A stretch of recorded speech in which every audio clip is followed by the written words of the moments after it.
ஒரு காலத்தில் மகாதேவி பார்வதி தேவியும் பரமசிவனும் கைலாயத்தில் மகிழ்ச்சியாக வாழ்ந்து கொண்டிருந்தனர்.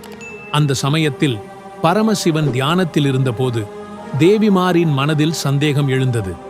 சிவன் என்னை உண்மையாகவே நேசிக்கிறாரா, அல்லது அவருக்கு யாரும் சமமானவர்கள் இல்லை என்பதால் என்னை துணையாக ஏற்றுக்கொண்டாரா? இந்த எண்ணத்துடன் பார்வதி தேவி சிவனை சோதிக்க விரும்பினார். ஒரு நாள் பார்வதி தேவி மிகவும் அழகாக அலங்கரித்து சிவனிடம் கேட்டார், ஓம் நம சிவாய. பிரபஞ்சத்தில் எவ்வளவோ அழகிகள் இருக்கிறார்கள், அவர்களிலிருந்து என்னை பிரத்யேகமாக ஏன் தேர்ந்தெடுத்தீர்கள்? சிவன் சிரித்தார். அழகே ஒரு மாயை, உண்மையான அன்பு தோற்றத்தை கடந்து ஆன்மாவை உணர்வதே. ஆனால் பார்வதி தேவி திருப்தி அடையவில்லை.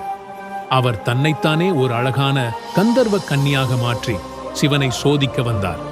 அந்த கந்தர்வ அழகி சிவனை கண்டு கவர முயன்றாள். ஆனால் சிவபெருமான் அவரை கண்டும் காணாதவர் போலிருந்தார். ஓம் நம சிவாய தேவியே, நான் உன்னை மட்டுமே உண்மையாக நேசிக்கிறேன். எந்த மாயை எனது தியானத்தை குலைக்க முடியாது. இந்த வார்த்தைகள் கேட்டதும் பார்வதி தேவி உணர்ந்தார். அந்த நிமிஷத்தில் பார்வதி தேவி மீண்டும் தன்னுடைய இயல்பான உருவத்தை எடுத்துக்கொண்டு சிவனுடன் இணைந்தாள்.